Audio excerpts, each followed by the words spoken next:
तो master supreme warrior के इस एपिसोड की शुरुआत वहीं से होती है जहां से पिछला एपिसोड खत्म हुआ था। एक पत्तल इनको मिलता है जिस पत्तल के अंदर भाई अपनी बर्ड खींची चली जाती है, यानी पत्तल बेसिकली उसको ऑब्जर्व कर लेता है। ये आन के भी डर जाते, कह रही है इसने तो बर्ड को यहाँ पे ऑब्जर्व कर लिया, इसकी माँ का अपना अटैक निकाल के सिर्फ पत्थर पे करता है। पत्थर पे हल्का सा निशान होता है, लेकिन जो भी निशान यहाँ पे वापस भाई गायब हो जाता है, यानी पत्थर पहले जैसा मतलब हील हो जाता है पत्थर। तो ये आन के देखते हो शिट भाई, इससे तो मेमोरी स्टोन यहाँ पे कहा जाता है। बेसिकली एक टाइप का ऐसा स्टोन होता है कि अगर तुमने किसी आर्टिफैक्ट पे स्टोन यहाँ पे लगा दिया ना, तो आर्टिफैक्ट अगर उसमें क्रैक आने के बाद भी वो क्रैक अपने आप रिपेयर हो जाएगा। लेकिन जहाँ तक मुझे मालूम है वैसे स्टोन और ये जो स्टोन यहाँ पर है ना ऐसा नहीं दिखता यार, ये तो लिटरली बहुत ज्यादा अलग है। नोटिस करता है मेरे बीच में और बर्ड भाई हमारा आपस में कनेक्शन है, हमें अगर पास में यहाँ पे होती है ना कनेक्शन महसूस कर सकता हूँ, लेकिन कनेक्शन कट ऑफ हो चुका है। कहीं वो मर तो नहीं गई, लेकिन फिर और महसूस होता है कि नहीं भाई और पत्थर के अंदर से मुझे मेरी बर्ड का और महसूस हो रहा है, लेकिन ये और बड़ा कमजोर है, यानी खुद को कमजोर महसूस करिए लेकिन मरी नहीं है। ये बात तो यहाँ पे कंफर्म हो गया है, लेकिन मैं क्या करूँ यार, इसको कैसे बाहर निकालूं? अटैक तो यहाँ पे काम आ रहा नहीं, डिवाइन सेंस में यहाँ पे लगा रहा हूँ तो डिवाइन सेंस भी ना पत्थर ऑब्जॉर्ब कर ले रहा है। क्या करूं क्या करूं क्या करूं, अंदर से ऐसा जोरदार रिएक्शन होने लग जाता है। तो यान के भी नोटिस करता है कहीं जो अंदर से बर्ड तो हमला नहीं करी, और तभी यान के ये नोटिस करता है आसपास का जो वर्ल्ड एनर्जी है ना, पत्थर है ना वर्ल्ड एनर्जी को भी ऑब्जॉर्ब कर रहे हैं। तो यान के और भी कंफ्यूज कर पत्थर खुद को विकास करने के लिए, खुद को बढ़ाने के लिए आसपास की वर्ल्ड एनर्जी ऑब्जॉर्ब कर रहा है क्या। उसके बाद यहाँ पे शीर्ष होता है बहासर जो नॉर्मल दुनिया स्टार बॉन्डी है ना, वहाँ पे ये जो सेट यहाँ पे था 1000 लीव सेट, उसके बारे ना यहाँ पे कुछ लोग आ चुके थे, उनमें से एक सिटी लॉर्ड भी था और दो और जो सेट यहाँ पे थे ना भाई, जिस एक सेट का बंदा यहाँ पे किया था जिसको यान के ने मरवा डाला था सिटी लॉर्ड के हाथों द्वारा, और दोस्तों जो क्यू यू नाम का जो लड़का यहाँ पे था, इल्यूमिनेशन टेपल उसके सेट का नाम था, उसके मेंबर यहाँ पे आए थे। जो सिटी लॉर्ड है ना जोर से चिल्लाता और चिल्लाते कहते कि साले भाई यान के बच्चे यहाँ पे बाहर आ, 1000 लीव सेट के मेंबर आई मीन लीडर उसको बाहर यहाँ पे निकाल। जो सुनते सामने से लीडर साफ साफ मना कर देता है और कहता है तेरी माँ का भाई यान के सामने से दया करके भाई तेरी जान यहाँ पे छोड़ दी थी, तुझे एहसान मानना चाहिए था, लेकिन नहीं तू तो मुंह उठा के यहाँ पे मरने के लिए वापस आ गया, तुझे यहाँ पे शर्म आनी चाहिए। तो सामने से भाई उसको शर्म यहाँ पे नहीं आती। तभी जो के नाम का बंदा था वो तो अपने स्टेट का ग्रैंड एल्डर था, तो स्टेट का शायद लीडर या कोई एल्डर, वो सामने से कहता भाई तेरे मामले को साइड में यहाँ पे करो, हम तो बस बदला यहाँ पे लेने आते, क्योंकि उसने हमारे स्टेट का जो ग्रैंड एल्डर यहाँ पे था कि उसकी जान यहाँ पे निकाली थी। जो सुनते सिटी लॉर्ड को बुरा लगता है कि यार तुम मेरी मदद करने के लिए यहाँ पे नहीं आए हो यार, आप बताओ यार। सामने से इल्यूमिनेशन सेट के टेम्पल के लीडर, हाँ तो वो जो लीडर यहाँ पे था वो लीडर सामने से कहता है कि वेल यार इसमें देखो भाई मैं भी बदला लेने के लिए नहीं आया हूँ, मेरे बेटे ने उसके साथ यहाँ पे पंगा लिया था, लेकिन मेरा बेटा नल्ला था, अभी मेरा बेटा कमजोर यहाँ पे था, तो बेसिकली मैं यान के मेहमान बन के अपने सेट में ले जाने के लिए आया हूँ ताकि मेरे बेटे को कुछ यहाँ पे सिखा दे। वैसे दुश्मनी तो भाई मुझे भी नहीं है, इसलिए भाई प्लीज बुलवा दो यार उसको। तो सामने से जो वॉइस लीडर यहाँ पे था 1000 लीव सेट का, वो भी यान के पसंद यहाँ पे नहीं करता।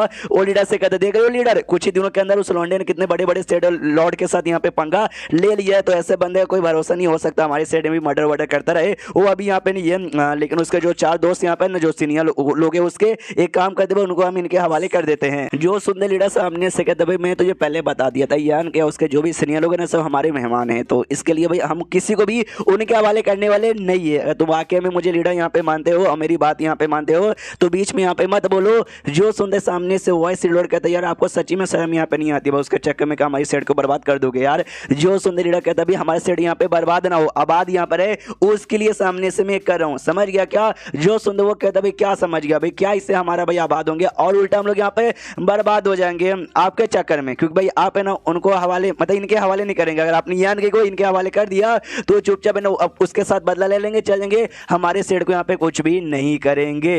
जो सुनते लीडर सामने से कहते अच्छा भाई तू एक सेट की भलाई के लिए कर रहा है फिर अपनी भलाई के यहाँ पे कर रहा है, मुझे ऐसा क्यों लगा तू अपनी भलाई के लिए यहाँ पे ऐसा कर रहा है। मैंने अपने डिसीजन बना लिया और मैं अपने डिसीजन पे अड़ा हूँ। जो सुनते सामने से वॉइस लीडर भी कहता अच्छा ऐसी बात हो क्या, तो ऐसा समझो आज के बाद ना मैं आपको अपना सेट का लीडर यहाँ पे मानता भी नहीं है, ऊपर से काफी ज्यादा बूढ़े हो चुके हो, तो सेट का लीडर बन के यहाँ पे क्या ही करोगे हम, इसलिए ये लो अटैक यहाँ पे करता है। तो जो बुढ़ाओ का डिसाइपल यहाँ पे था उसको आता है गुस्सा और जोर से चिल्लाता साले वॉइस लीडर तेरी माँ का ये ले, लेकिन वॉइस लीडर उस पर भी अटैक करके उसको नीचे से धक्का देता है और कहता है कि वेल तुम्हारे मास्टर को मैंने क्या हल्का से अटैक यहाँ पे किया कि तुमको यहाँ पे गुस्सा आ गया और तुमने भाई मेरे खिलाफ यहाँ पे चले गए, जबकि मैं तुम्हारा सीनियर भी लगूंगा, तुमसे स्ट्रॉन्ग भी हूँ, मानना पड़ेगा भाई काफी अच्छा डिसाइपल उसने यहाँ पे बनाया है। वो जो क्यू यू का जो बाप यहाँ पे था भाई इल्यूमिनेशन सेट का लीडर, वो सामने से कहता वॉइस लीडर जी नमस्कार यार, आपका ये सारा कांड देखकर तो भाई मैनू मजा आ गया। वो कहते केवल मजा आ गया ना, शुक्रिया, तो आज के बाद ना हमारे सेट का प्लीज यहाँ पे ख्याल रखिएगा। लीडर यहाँ पे कहता भी है कि अरे यार तू कितना बेशरम कितना नीच यहाँ पे चल गया, मरने के बाद भाई हमारे यहाँ सेक्टर को अपना चेहरा भी दिखाना, क्या मुंह तो दिखाएगा?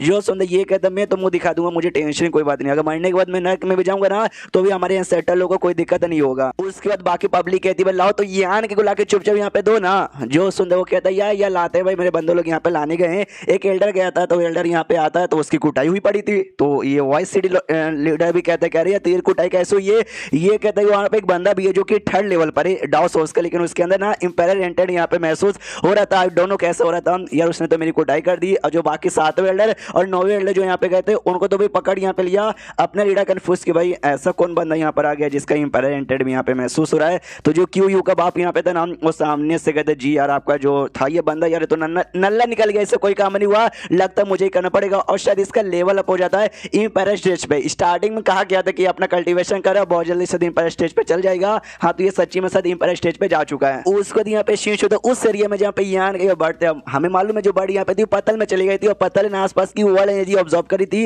यान के कंफ्यूज हुआ पड़ा था, तो समझता भी वर्ल्ड एनर्जी से तो बंदों को फायदा होता है। सच्ची में ये जो फायदा यहाँ पे होगा मेरी बर्ड को क्या, लेकिन एक पत्थर से फायदा यहाँ पे कैसे होगा, हो सकता भी हल्के से एनर्जी में भी प्रोवाइड यहाँ पे करता हूँ।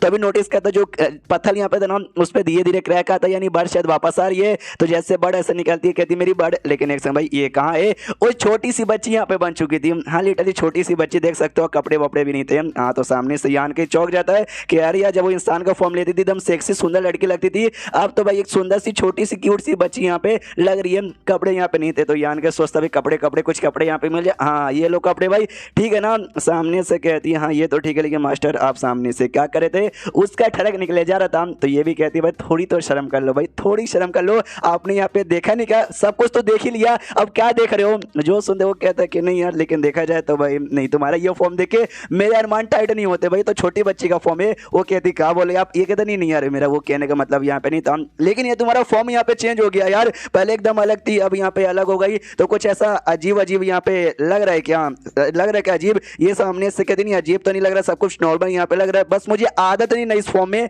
तो वो हाँ थोड़ा सा बहुत यूज करने में थोड़ा दिक्कत आ रहा है, और तो ऐसा कोई दिक्कत नहीं है। यान के बाद अभी वापस से कोशिश करूँ ना अपने पुराने फॉर्म में आने की, ये कहते नहीं वापस आ नहीं सकते, लेकिन एक बात बता सकता हूँ अब मेरी खुद की एक बॉडी आ गई है। इससे पहले जो इंसान के फॉर्म में आती थी ना वो इंसान की रियल बॉडी नहीं थी, अगर तुम छूते ना तुम्हारा हाथ है ना यहाँ पे जल जाता आर पार हो जाता, लेकिन अब इसके पास लिटरली हम इंसानों जैसा रियल बॉडी आ चुका है। यान के बोलता नहीं मैंने विश्वास नहीं हो रहा, मुझे छू के देखने दो, छूता उससे गाल खींचता हूँ, कहता यस यस यस सच्ची में एक रियल बॉडी आ चुकी है, ओहो कितनी प्यारी लग रही हो, कितना मजा आ रहा है तुम्हारा गाल खींचने में। तो वो भी जोर से चिल्लाते हो कहते छोड़िए यार पूरा दर्द यहाँ पे कर रहा है, समझ रहे हो। यान के बोलते सॉरी सॉरी सॉरी दर्द भी कर रहा है। मनी मन सोचते इससे पहले इसका जो फॉर्म यहाँ पे था ना पूरा एनर्जी से यहाँ पे बना हुआ था, इंसानों जैसा बिल्कुल भी यहाँ पे नहीं था, लेकिन अब एक इंसान जैसा बॉडी मिल गया। लेकिन कैसे, उस पत्थर में ऐसा क्या यहाँ पर हुआ कि इसको भाई ऐसा बॉडी यहाँ पे मिल गया। एंड देन ये चैप्टर यहीं पे खत्म हो जाता है। अब देखते हैं भाई इस फॉर्म मिलने के बाद एग्जैक्टली यहाँ पे मतलब कैसे मिला होगा पत्थर के अंदर, जो कुछ रीजन अगले एपिसोड में मालूम चल जाएगा। तो मिलते हैं अगले किसी वीडियो में, जब तक के लिए बाय बाय।